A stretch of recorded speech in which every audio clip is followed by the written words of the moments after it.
बिल्कुल। हाँ दोस्तों, बढ़ते हैं अब आगे।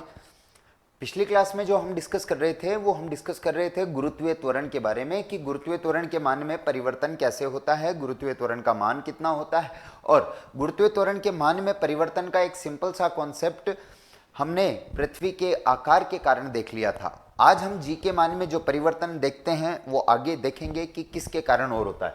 तो सबसे पहले एक बार फास्टली आप देख लें कि गुरुत्वीय त्वरण जो है इसके बारे में मैं आपको क्या बता चुका हूं। जो भी लास्ट लेक्चर के अंदर हमने पढ़ा था उसको फास्टली रिवाइज कर लेते हैं। तो गुरुत्वीय त्वरण जी का फॉर्मूला बता दिया मैंने आपको, gm/r²।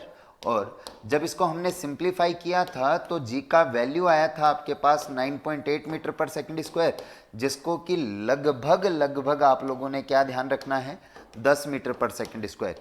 फिर हमने कहा कि चंद्रमा पर जो गुरुत्वीय त्वरण है वो पृथ्वी पर गुरुत्वीय त्वरण का 1/6 होता है, g/6 होगा। फिर एक और चीज आपको बता दी कि जब आप विषुवत से ध्रुवों की ओर जाते हैं तो जी का मान बढ़ता है, ठीक है। और साथ ही इस चैप्टर में आपके दो चीजें और जो काम आई थी वो मैंने बता दी, एक तो द्रव्यमान और एक आपको बता दिया कॉन्सेप्ट भार। सिंपली द्रव्यमान को लिखा मैंने m से, जबकि भार को लिखा मैंने mg से। द्रव्यमान के बारे में मैंने कहा कि ये सदैव नियत रहेगा, जबकि ये परिवर्तित हो सकता है। चलिए, ये बात हम लास्ट लेक्चर के अंदर कर चुके हैं। अब इसके आगे देखते हैं आज पृथ्वी के आकार में पृथ्वी के गुरुत्वीय त्वरण के मान में और कैसे परिवर्तन हो सकता है। तो आज देखेंगे ऊंचाई व गहराई के कारण, और इसमें फर्स्ट थिंग देखते हैं हम लोग ऊंचाई के कारण। तो देखिएगा, अब चूंकि नॉर्मल जनरल कॉम्पिटिटिव एग्जाम्स हैं आपकी, रीट पटवार, पुलिस, रेलवे, तो इसमें ज़्यादा अपर लेवल की तो बात करूंगा नहीं कि ये फॉर्मूला कैसे आता है। वैसे चाहो तो एक का बता देता हूं, अगलों का छोड़ देंगे। तो देखिए, ऊंचाई के कारण जैसे सपोज कीजिए ये आपकी है भैया पृथ्वी, ठीक है, ये पृथ्वी की सतह, ये पृथ्वी की त्रिज्या r, पृथ्वी का द्रव्यमान m, और इससे h दूरी पर, h ऊंचाई पर एक वस्तु रखी गई है जिसका द्रव्यमान है m। तो यहां पर जो बल हो जाएगा दोस्तों, है ना, वो बल क्या होगा, g m1 m2 बटा r प्लस h का होल स्क्वायर। फिर इसे हम किसके बराबर कर देंगे, भार बल के बराबर, और भार बल का सूत्र हमने आपको क्या बता रखा है जी, mg।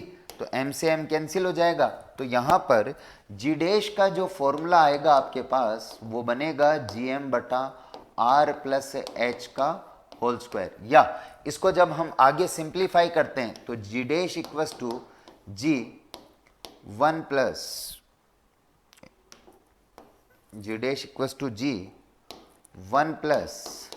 h/r का होल स्क्वायर। या यहां पर जब हम द्विपद प्रमेय लगा देते हैं तो G dash equals to g1 minus 2h/r, इस तरह से फॉर्मूला आता है। छोड़ो ये सारी बातें, जनरल कंपटीशन में ये तुम्हारे इतना ज़्यादा हेडेक लेने की ज़रूरत नहीं है। हाँ ठीक है, हम ग्रेड 2 ग्रेड फर्स्ट की अगर बात करें और अदर एग्जाम्स की बात करें जहाँ लेवल ठीक हो वहाँ पर चलो इन सब की बात करेंगे, लेकिन यहाँ चूंकि जनरल साइंस लेवल पे हम लोग ये चीज़ें नहीं देखेंगे। सीधी सी बात है, आप तो बस सीधा ये याद रखें, एक बहुत ही लॉजिकल सा फॉर्मूला मैं आपको बता दे रहा हूँ।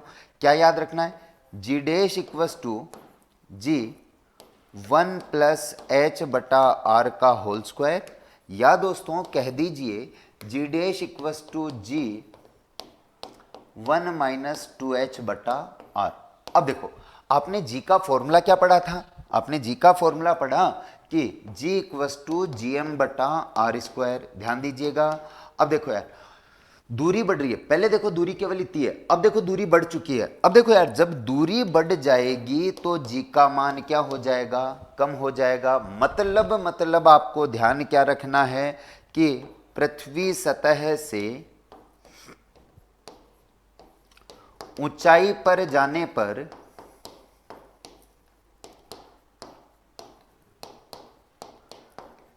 जी का मान घटता है। ध्यान देवें, पृथ्वी सतह से ऊंचाई पर जाने पर जी का मान घटता है।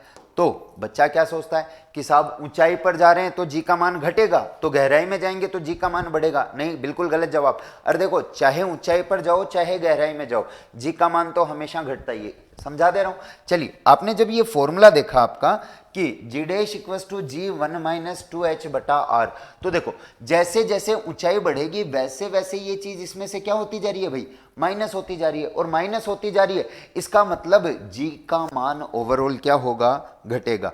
इसी तरह से हम बात करेंगे अब गहराई के कारण, तो गहराई वाला कॉन्सेप्ट भी देख लीजिएगा, फिर एक साथ पूरे को समझाता हूं आपको।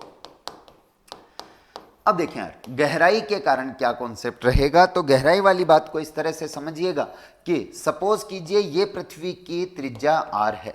अब सुनो, ये पहले बात थी जब सतह की बात कर रहा था मैं। अब देखो, पृथ्वी सतह से आपने गहराई में जाना चालू कर दिया, और जब पृथ्वी सतह से गहराई में जाना चालू करोगे तो सीधी सी बात है, जो त्रिज्या है वो तो कम हो रही है, लेकिन साथ साथ ही द्रव्यमान भी तो क्या हो रहा है बच्चों, कम हो रहा है। इसलिए मैं कहता हूं, प्लीज ध्यान दीजिएगा। वैसे फॉर्मूला आप अगर ध्यान रखना चाहें तो फॉर्मूला हो जाएगा आपके पास G dash equals to G 1-d बटा आर। प्लीज ध्यान देवें, प्लीज ध्यान देवें, ये फॉर्मूला बहुत ही इंपॉर्टेंट रहेगा आपके लिए। अभी इसका आगे का कंक्लूजन जो है वो मैं बता दे रहा हूं कि अर्थात गहराई में जाने पर भी,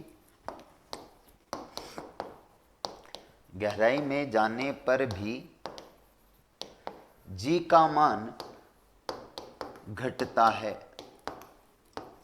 मतलब सीधी सी बात क्या समझ में आई आपको यार, कि चाहे ऊंचाई पर जाइए चाहे गहराई में जाइए, जी का मान तो घटेगा। मतलब चाहे ऊपर जाओ चाहे नीचे जाओ, गहराई में जाओ, भार में तो कमी आनी है। जैसे सपोज कीजिए, लेट्स टेक एन एग्जांपल, अगर हम बात करें, ये है आपकी पृथ्वी की सतह सरफेस, और यहां पर जी का मान है 10 मीटर पर सेकंड स्क्वायर।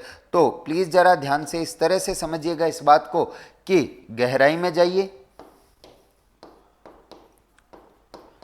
चाहे आप ऊंचाई पर चले जाइए, जी का मान घटता जाएगा। जैसे ऊंचाई पर जा रहे हो तो जी का मान 9, 8, 7, 6, 5, 4, 3, 2 इस तरह से, और गहराई में जाओगे तो जी का मान 9, 8, 7, 6, 5 इस तरह से। तो चाहे ऊंचाई पर जाइए चाहे गहराई में जाइए, जी का मान घटेगा। अर्थात ऊंचाई व गहराई दोनों ही स्थितियों में जी का मान घटता है, जी का मान घटता है। बहुत ही इंपॉर्टेंट थिंग आपके लिए, प्लीज ध्यान रखिएगा कि चाहे ऊंचाई पर जाइए चाहे गहराई में जाइए, जी का मान दोस्तों घटेगा। अच्छा, एक और बात, मैंने आपको ऊंचाई और गहराई का जो फॉर्मूला बताया है उसको एक बार रिकॉल कीजिए प्लीज।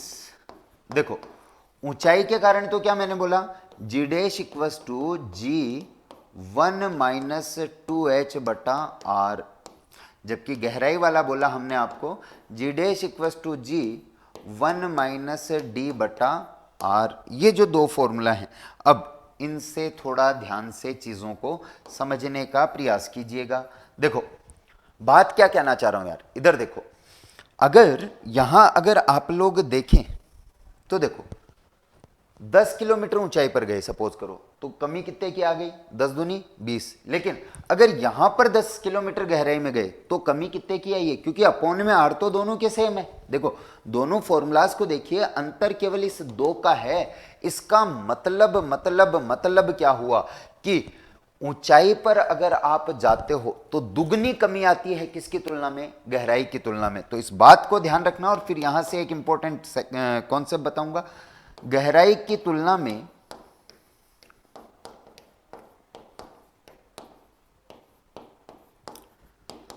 समान दूरी की ऊंचाई पर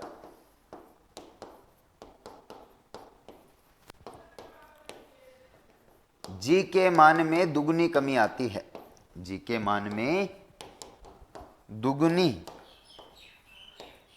कमी आती है।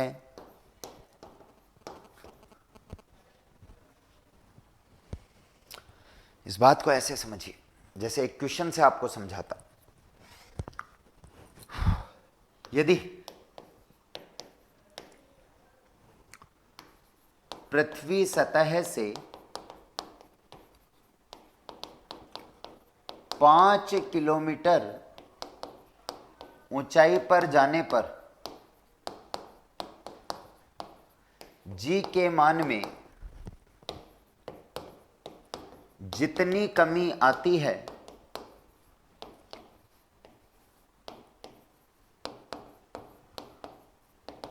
उतने ही परिवर्तन के लिए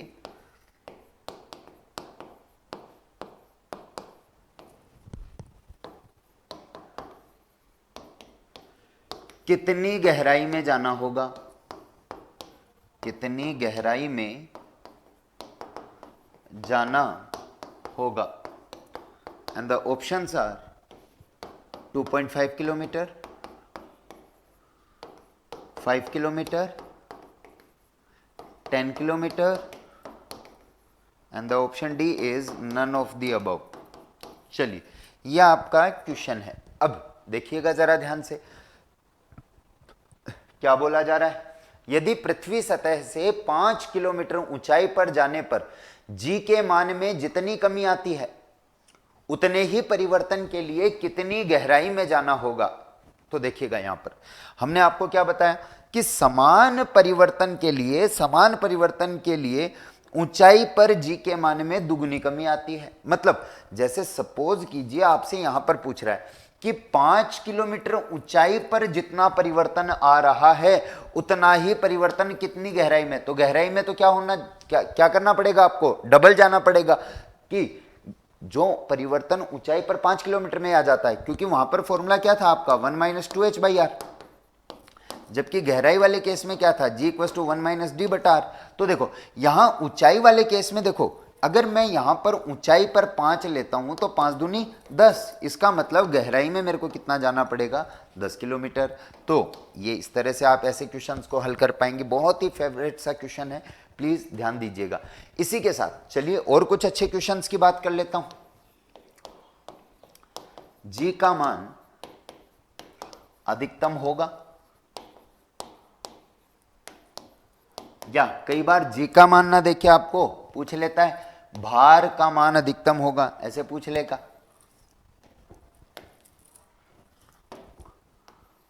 भार अधिकतम होगा या किसी व्यक्ति का भार अधिकतम होगा। ऑप्शन देख लीजिएगा, सतह पर,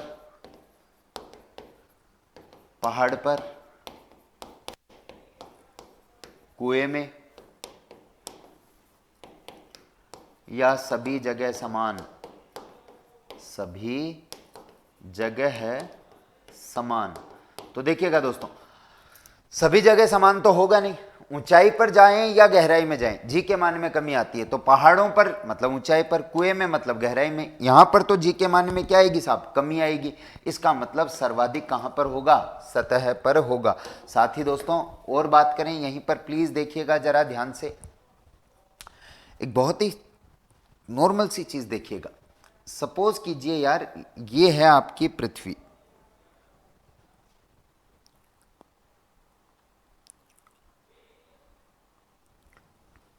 ये सपोज कीजिए आपकी पृथ्वी है, ठीक है। ये पृथ्वी की सरफेस है, सतह है, ये पृथ्वी का केंद्र है। यहां पर जी का मान हमने आपको सतह पर कितना बता दिया है भाई, 10। और मैंने कहा था जब चाहे नीचे आओ चाहे ऊपर जाओ जी का मान क्या होगा, घटेगा। और घटते घटते केंद्र पर जी केंद्र होता है 0। मतलब बात समझिए कि केंद्र पर चूंकि जी का मान 0 है, इसलिए केंद्र पर भार का सूत्र होगा mg, तो भार भी कितना हो जाएगा, 0 हो जाएगा। क्योंकि भाई जब जी 0 है तो भार भी कितना होगा, 0, अर्थात भारहीनता की स्थिति। अरे ध्यान दीजिए बच्चों, केंद्र पर कौन सी स्थिति आ जाती है, भारहीनता की स्थिति आ जाती है। कहां पर, केंद्र पर। प्लीज ध्यान देवें, इस बात को थोड़ा सा ध्यान से समझिएगा कि केंद्र पर कैसी स्थिति आ जाती है, भारहीनता की स्थिति आ जाती है। अब चलिए मैं 2-3 इंपॉर्टेंट क्वेश्चन आपसे डिस्कस करने वाला हूं, इनको थोड़ा सा ध्यान से समझिएगा। साइड में पहले बात भी समझा दे रहा हूं जो मैंने कहा है। सतह पर तो कितना हो गया 10, ये केंद्र, और केंद्र पर जी कितना हो गया आपका 0। चलिए क्वेश्चन देखिएगा।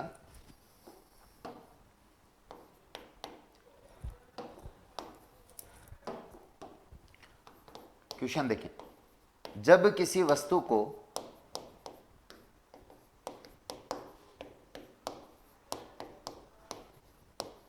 पृथ्वी से केंद्र की ओर मुक्त किया जाता है, मतलब ऐसे कर लीजिए कि सुरंग बना दिया आपने और सतह से छोड़ा और वो केंद्र पे जा रहा है। पृथ्वी सतह से, ऐसे ले लीजिए, या पृथ्वी सतह से केंद्र की ओर मुक्त किया जाता है,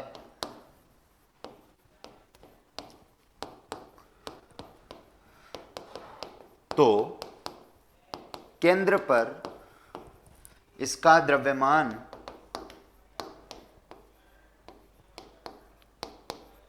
ऑप्शन ए है दोस्तों बढ़ेगा, बी है दोस्तों घटेगा, सी है दोस्तों शून्य, and the option D is नियत रहेगा। नियत रहेगा, ये है आपका क्वेश्चन। चलिए, मैंने अक्सर देखा है, अच्छा ये सीटेट 2015 का क्वेश्चन है। सीटेट लगभग इस टाइप के क्वेश्चन बार बार रिपीट करता है, और मैंने एक चीज नोटिस की है, जब भी बच्चा इस क्वेश्चन को करके आता है तो अक्सर गलत ही करके आता है। अब देखो, मैक्सिमम बच्चे आए मेरे पास आंसर की लेके, बोले कि साहब 0। अरे ना भाई, मैंने भार नहीं पूछा है, मैंने क्या पूछा है, एग्जामिनर ने क्या पूछा है तुमसे, द्रव्यमान। हाँ, तुमसे पूछता कि भार, तो भार आप लोग जानते हैं भार mg होता है, और केंद्र पर g 0, इसलिए भार भी कितना हो जाता 0। लेकिन यहां क्या पूछा गया है भाई, द्रव्यमान। और आप एक बात जानते हैं दोस्तों कि भार परिवर्तित हो सकता है लेकिन द्रव्यमान कभी परिवर्तित नहीं होता, तो द्रव्यमान जो है वो कैसा रहेगा, इसका नियत ही रहेगा। तो ये बहुत ही फेबुलस सा कॉन्सेप्ट है आपके लिए, प्लीज ध्यान रखिएगा। इसी कॉन्सेप्ट में एक और प्यारा सा क्वेश्चन देखते हैं। ये बहुत इंटरव्यू टाइप के एग्जाम्स जो होते हैं ना, उनके लिए तो ये बहुत ही अच्छा कॉन्सेप्ट है। जैसे सुनिएगा, यदि पृथ्वी के आर पार, ध्यान देवें, यदि पृथ्वी के आर पार सुरंग बना दी जाए, यदि पृथ्वी के आर पार सुरंग बना दी जाए तथा सतह से किसी बॉल को मुक्त किया जाए, छोड़ा जाए, तथा सतह से किसी बॉल को छोड़ा जाए, तो क्या होगा। इस तरह का सा ये क्वेश्चन है। प्लीज थोड़ा सा ध्यान से देखिएगा कि यहां पर इस सेगमेंट में होना क्या है, इस चीज को समझ लीजिएगा एक बार। देखो क्या कहा जा रहा है आपसे, पृथ्वी भैया, और इस पृथ्वी के आर पार बना दी साहब सुरंग, ये लीजिए, और यहां बोल रहा है कि यहां से किसी बॉल को जो है छोड़ा गया है, तो ये क्या करेगी। पहला ऑप्शन मैं ओरली बता रहा हूं आपको, सुनिएगा। पहला ऑप्शन तो है कि सर ये केंद्र पर जाके रुक जाएगी, ठीक है, कहां, केंद्र पर जाके रुक जाएगी। दूसरा है और पार ही निकल जाएगी, 2 बात। तीसरी चीज कोई और ऑप्शन, तो चलिए बात करते हैं। तीसरा ऑप्शन जो सही होगा वो समझाते हुए बता देता हूं। यार एक चीज देखिए, आप इजी गोइंग समझ पा रहे हैं कि यहां पर त्वरण है 10, फिर 9, 8, 7, 6, 5, 4, 3, 2, 1, 0, फिर वापस बढ़ेगा 1, 2, 3, 4, 5, 6, 7, 8, 9, 10। तो अब एक चीज देखिए, जब आपने बॉल को छोड़ा है, प्लीज इधर देखो, जब आपने बॉल को छोड़ा है मेरे भाई, तो बॉल नीचे आएगी, यहां पर धीरे धीरे उसकी स्पीड क्या होती जाएगी, कम होती जाएगी, और केंद्र पर बिल्कुल कुछ क्षण के लिए ये स्टॉप होगी, लेकिन फिर वापस इसका त्वरण बढ़ेगा, मतलब वापस गति करेगी। फिर आप जानते हैं वस्तु सदैव केंद्र की ओर गति करेगी, तो यहां से आने के बाद वापस जाएगी, तो मतलब इस तरह से फिर इस तरह से, फिर इस तरह से, मतलब केंद्र के इर्द गिर्द सरल आवर्त गति ये जो बॉल है वो करेगी। तो आंसर क्या हो जाएगा, केंद्र के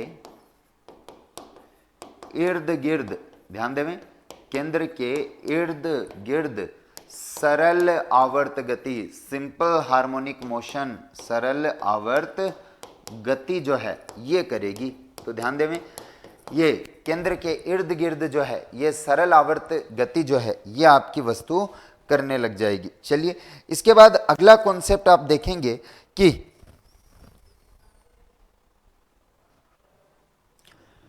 ये तो हुआ आपका किसके कारण, ऊंचाई व गहराई के कारण। अब इसी के अंदर अगला कॉन्सेप्ट देखेंगे हम लोग, पृथ्वी के घूर्णन के कारण, पृथ्वी के घूर्णन के कारण। इसके लिए एक फॉर्मूला लिख दे रहा हूं मैं, इस फॉर्मूला को ध्यान दें। अच्छा एक चीज आपको बता दूं, ये जो मैंने आपको ये यहां पर कुछ फॉर्मूलाज बताए थे, G dash equal to G 1 minus 2 H by R, G dash equal to G 1 minus D by R. अच्छा इन पर रिलेटेड न्यूमेरिकल्स भी बनते हैं, लेकिन चूंकि वो रीट पटवार पुलिस रेलवे ऐसे एग्जाम्स में नहीं पूछते इसलिए मैं यहाँ नहीं करवा रहा हूँ, ठीक है। ये आपके ग्रेड एग्जाम्स, ग्रेड 2 एग्जाम्स के अंदर जो है अक्सर ऐसे कॉन्सेप्ट पूछे जाते हैं। तो जब ग्रेड 2 का बैच हम लोग लेंगे उस समय हम ये कॉन्सेप्ट्स भी क्लियर कर लेंगे। वहाँ पर कुछ नहीं आपको इस तरह से दे देगा कि भाई पृथ्वी की त्रिज्या की आधी ऊंचाई पर जी का मान कितना होगा, 3 गुना ऊंचाई पर कितना होगा, इस तरह के बिल्कुल सिंपल से क्वेश्चंस होते हैं। चलिए अभी आ जाते हैं अपन अपने कॉन्सेप्ट पे, जरा देखिएगा क्या बात कर रहे हैं हम लोग, पृथ्वी के घूर्णन के कारण। अच्छा देखो यार, पृथ्वी के घूर्णन के कारण जो जी के मान में परिवर्तन होगा, इसके लिए एक सिंपल सा फॉर्मूला याद रखिएगा, G dash equal to G minus omega square R E cos square lambda.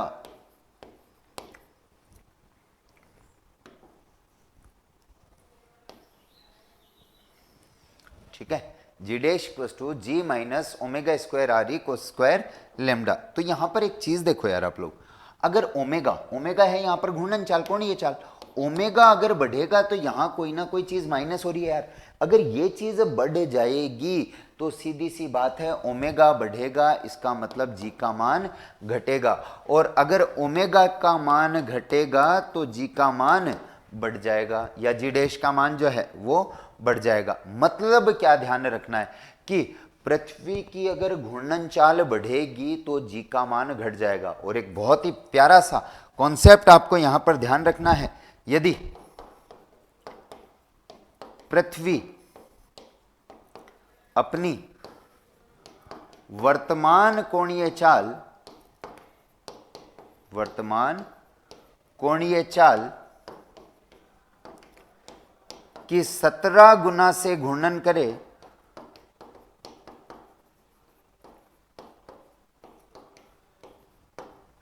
तो भारहीनता की स्थिति आ जाएगी। कैसे, जरा ध्यान दीजिएगा।